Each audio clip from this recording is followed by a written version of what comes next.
Henry Plummer can be seen as an example of a refined outlaw, a unique blend of a gentleman and a desperado. He possessed a certain degree of refinement and might have chosen a different path if not for his criminal tendencies. Now, for contrast, consider Boone Helm, a member of Plummer's gang who was the complete opposite of Plummer in every respect except their willingness to rob and kill. Boone Helm was irredeemably bad, and his character could only be described as ruthless. Helm was born in Kentucky, but moved to Missouri during his early years. He grew up on the border between civilized society and the wild frontier. This was the era when the old Santa Fe Trail was winding down, and towns like Independence and Westport were still sending wagon trains to the distant mountain regions. By the time Boone Helm reached adulthood and married, the California gold rush had begun, and he eagerly joined the westward migration. Even in his youth, Helm was already a murderer, and he had earned a reputation as a quarrelsome and dangerous man. He had a robust physique and a volatile temperament, relishing physical challenges and confrontations. His community was relieved to see him leave, a sentiment that would follow him wherever he went.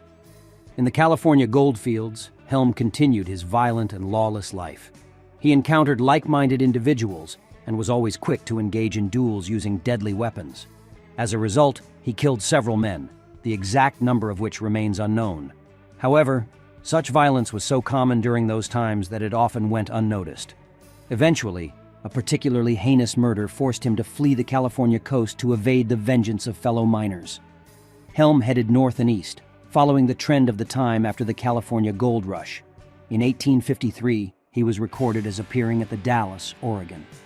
Along the way, he gathered a group of about 6 companions, most of whom were strangers to each other.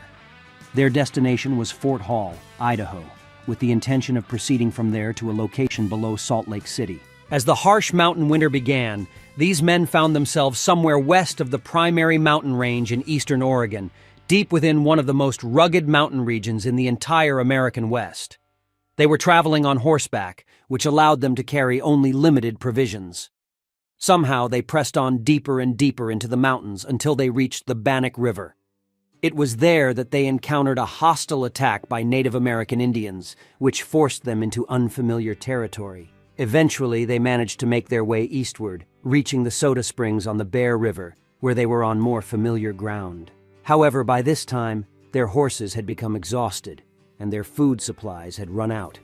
Faced with dire circumstances, they made the grim decision to kill their horses, using their hides to fashion snowshoes in an attempt to reach Fort Hall. The situation had deteriorated to the point where the group was now embarking on one of those grim and perilous starvation marches that occasionally occur in the wilderness of the American West. In such dire circumstances, only the strongest and hardiest could hope to survive, while the weak were destined to perish along the way. Helm and one of his companions, Burton, possessed the strength and determination to press onward, leaving their fellow travelers behind in the unforgiving mountains. They managed to come within striking distance of Fort Hall, but Burton's strength finally gave out, and he was left behind in an abandoned cabin. Helm continued his journey, hoping to find food at the old stockade. However, he arrived only to discover that it too had been abandoned for the winter season, offering no sustenance. Helm then retraced his steps to the location where he had left Burton. According to Helm's own account, he was in the process of gathering wood for a fire when he heard the sound of a gunshot. Rushing back to the cabin, he found that Burton had taken his own life. Helm remained at the spot where he had left Burton and committed a gruesome act akin to a hyena, preying upon his deceased companion's body. He consumed one of Burton's legs for sustenance and wrapped the other in a piece of an old shirt, carrying it across his shoulder as he continued his journey further east. Prior to this disturbing incident during their journey, Helm had chillingly informed the party that he had resorted to cannibalism in the past and was prepared to do so again if necessary. His coldly delivered threat had now become a grim reality. Eventually, Helm was discovered at an Indian camp by John W. Powell, who quickly realized that Helm was one of the toughest and most ruthless individuals he had ever encountered. Despite Helm's unsettling history, Powell provided him with food and clothing and escorted him to settlements around Salt Lake City.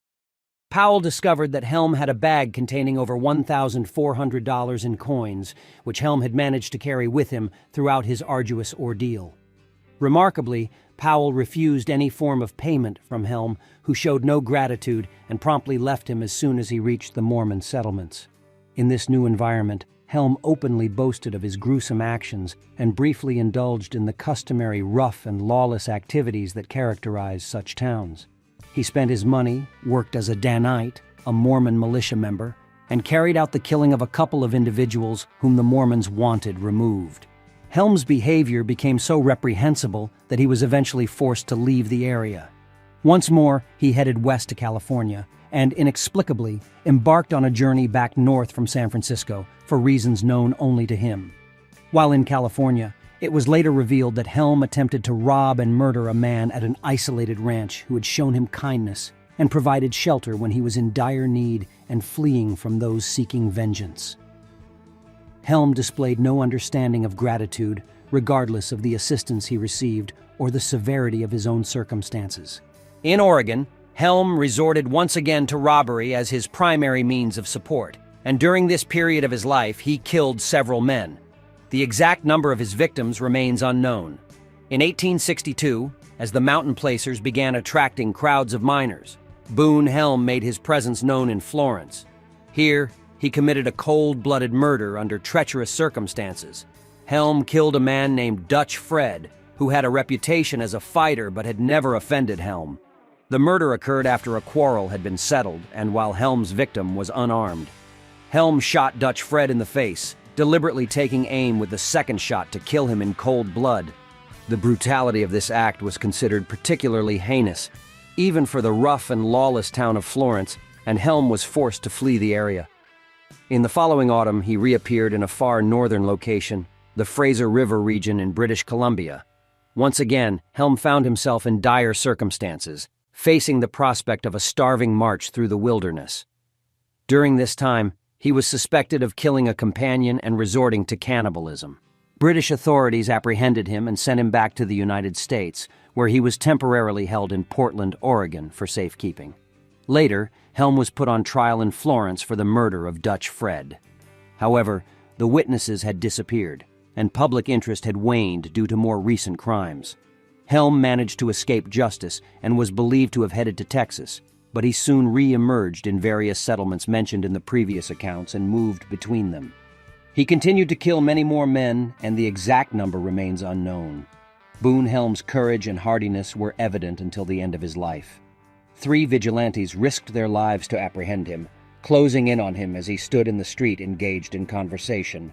Helm remarked that had he known their intentions or had he been given a chance, they would never have captured him.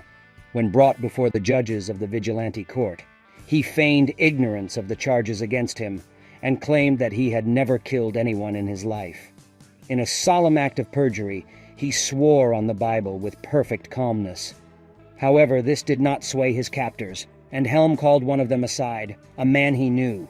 He declined the presence of a clergyman and confessed to murders in Missouri and California, admitting that he had been imprisoned on multiple occasions. Nevertheless, he denied any involvement in road agent activities and accused some of his closest associates of committing such crimes. Another individual under arrest, Jack Gallagher, overheard Helm implicating himself and others in the gang and verbally berated him, stating that he deserved to die. Helm, maintaining his composure, declared, "I have looked at death in all forms and I am not afraid to die."